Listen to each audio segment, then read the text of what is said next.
Welcome back to the Gregarious Technology YouTube channel.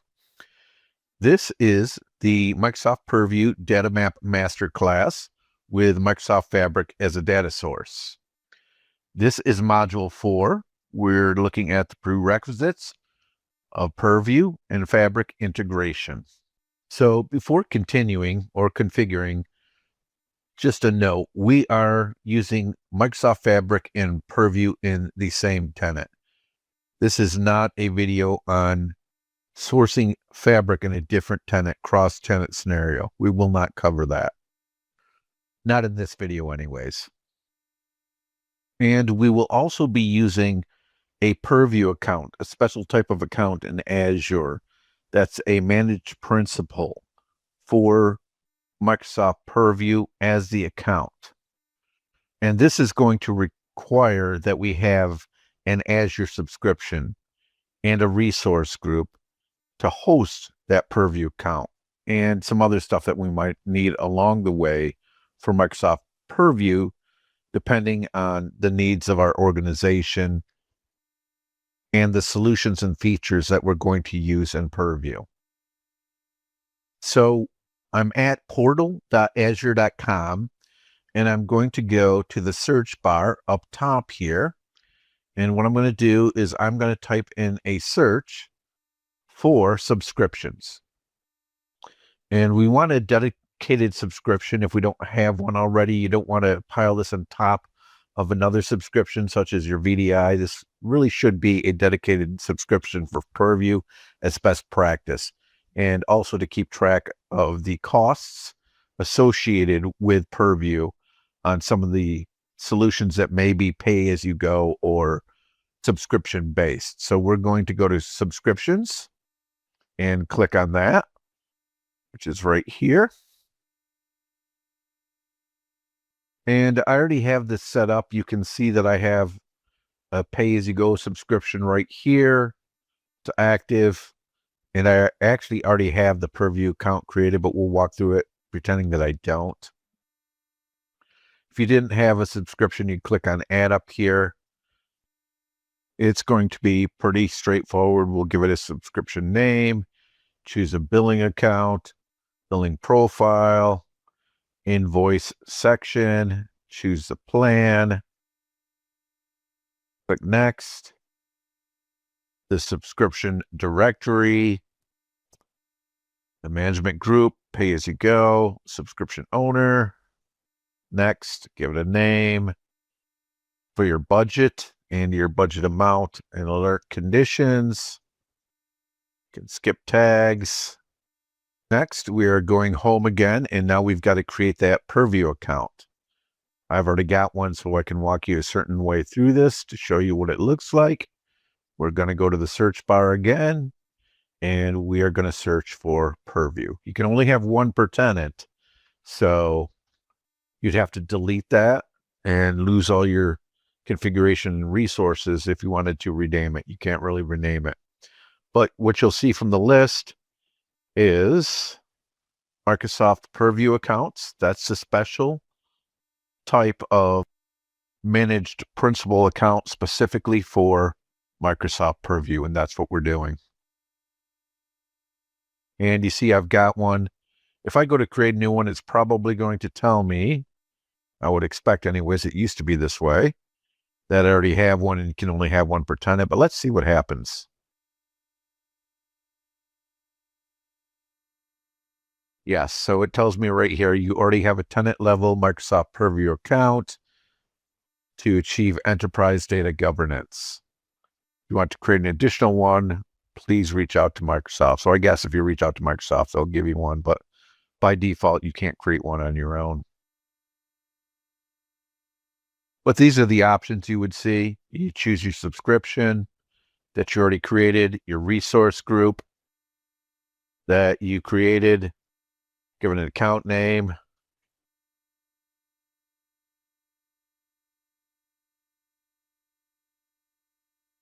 choose your region, then you'd go to networking. You have to select all networks for this to work properly, or do some advanced network configurations depending on your environment. then you have to research the documents on how to do that.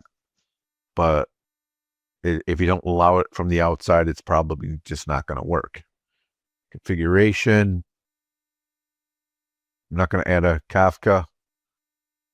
Not going to add tags. And then review and create. And that's pretty much all there is to it. Next, you're going to have to create a group in Entra ID and add that Purview account as a member so that that group can be used for API permissions in Microsoft Fabric. So we're going to go to Groups and click on that. Then we're going to go to All Groups and click on that. And then we will create a group, which I already have one, called Enterprise Data Catalog. And inside that group, all you're going to do is add the member.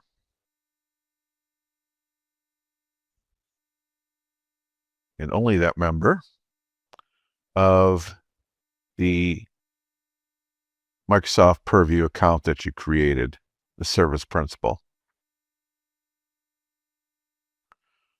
under members.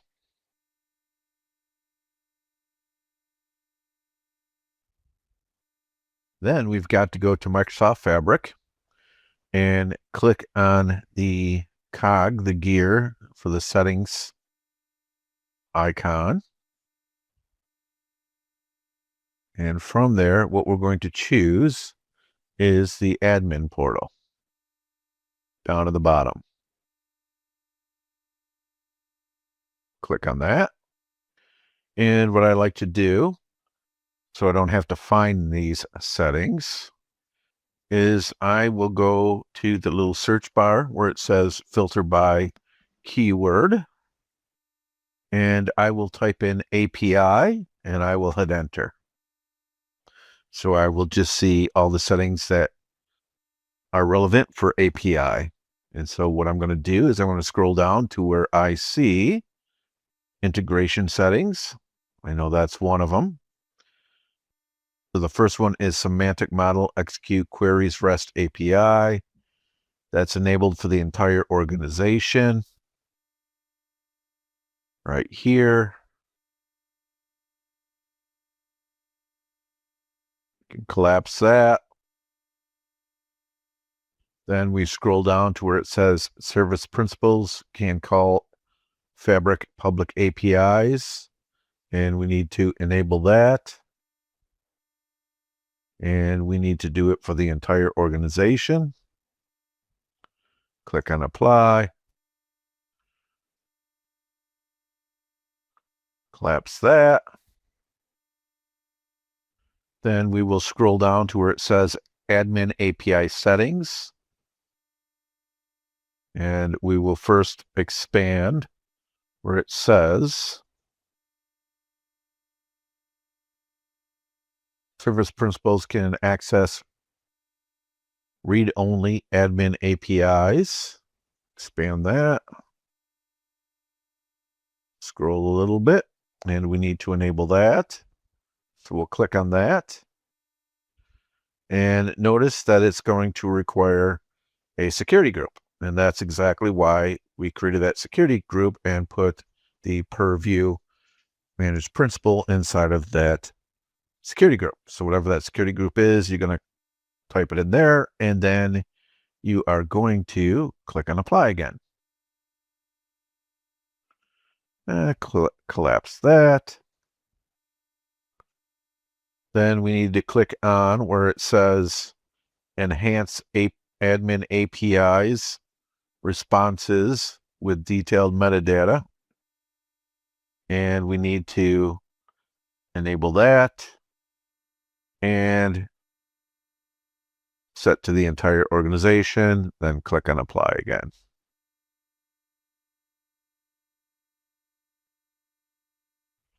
Then we need to click on the next one, which says enhance admin APIs responses with DAX and mashup expressions. Click on that. We need to enable that. And we need to do it for the entire organization. And then click on apply. And that should do it for the Microsoft Fabric API admin and tenant settings. This will allow us to add in Purview Microsoft Fabric as a data source, connect to that data source with the Purview account we created, and run scans and import metadata into our data map. Now we've got to add Microsoft Fabric as a data source inside of Microsoft Purview into the data map. So we'll go ahead and do that. So we'll go ahead and go to data map on the left-hand side here and click on that once we're in purview.microsoft.com. And then we're going to go to where it says data sources and click on that. And then we are going to click on where it says register. We've got to register Fabric as a data source before we can actually ingest any data from it. So we'll go ahead and do that.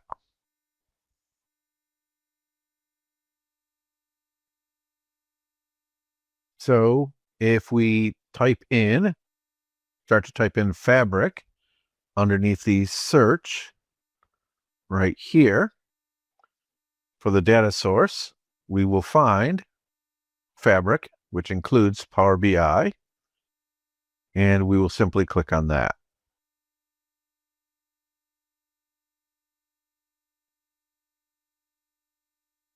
And then we'll click on Continue. And it will give you a pre-populated name. I wouldn't change that. Make sure the tenant ID is okay. Take a look at the domain. It's a default one, that's fine. Collection, fine. Talk about those in a little bit. And then we'll click on Register down at the bottom. And what you'll see by default is the default data domain. And we'll get into the data domains and collections in just a little bit. But if you click the plus down here to expand, you should see Microsoft Fabric connected to the default domain once you have registered Microsoft Fabric and whichever domain you've connected to. Now, you could move that around. We'll see that later on if you create more data domains. One thing I do want to point out, switching back a little bit to the Purview account, this identity does allow Purview to authenticate to Fabric without storing an application secret. You don't need to do that with this sort of identity. It's a special type of identity, that Purview account. You won't even see that option in there. There is nothing in the pane on the left-hand side that says certificates and secrets. And one more thing to point out, once you have went through creating the subscription, the resource group, and the Purview account, what you're going to see is that if you go to where it says settings to check on Purview and how it's licensed or configured, what you're going to see is all the tenant configuration settings for your licenses, subscriptions, whatever. Most importantly, what you want to check out is that the account type is enterprise. If it's still underneath some sort of trial mode, you're not going to see that. And then it shows you that it's active. You see that you've got your subscription. It's the right subscription. You see the resource group that is allocated to that Purview account. And you see the region as well. So all that information is in there. It's good to validate all that information. But that information is only populated once you've been through all these steps that we just went through, and it activates it to the enterprise account type. And one more thing to point out, if you're not a global administrator in the tenant, you'll need to be assigned a role through Purview to be able to be an administrator in Purview. Now, you could be a compliance administrator, or you could be a Purview administrator to have pretty much all the administrative capabilities, responsibilities, and permissions to do anything in Purview that you want. We will go over permissions and role-based access controls in a subsequent module for more granular permissions. But if you want to be a full-blown Purview administrator, what you want to do is have somebody go to Roles and Scopes. Again, this is under Settings. We're still under Settings. And then go to Role Groups. Click on that. And inside there, if you type in Purview in the search bar, you're going to see Purview Administrators. If we click on that, we can get a quick view of the roles. We'll show you the roles. We click on that up top here that come with that. So this is a role group that comes with roles, and each one of these roles has different permissions. So you've got the domain manager and the role management. So you can actually assign other roles inside of Purview as well. A couple of other roles that are worth mentioning at this point. Compliance administrator. You check out the roles on that. There's quite a bit. So they have quite a bit of power and permissions inside of Purview. They're not a Purview admin, but they have a lot of other roles and responsibilities. And if you need somebody to just manage Purview as an administrator, you would possibly want to take a look at information protection admins and the roles on that. So your data map reader, an information protection admin, an insights reader, Purview Copilot workspace contributor, Purview evaluation administrator, scan reader, source reader. So these are the people in your organization that are administering Purview, but not necessarily architecting it. And again, we will go into the roles a little bit more granularly later on. But quite honestly, what you need to do is research these roles and plan them properly for the personas in your organization and what responsibilities you want them to have using the RBAC least permissions model and how much trust you want to put into those responsibilities. So once these prerequisites are in place, we can proceed with preparing the environments for the Fabric data source registration and scan. Remember to watch the videos for the modules that were earlier in this series if you haven't done so already.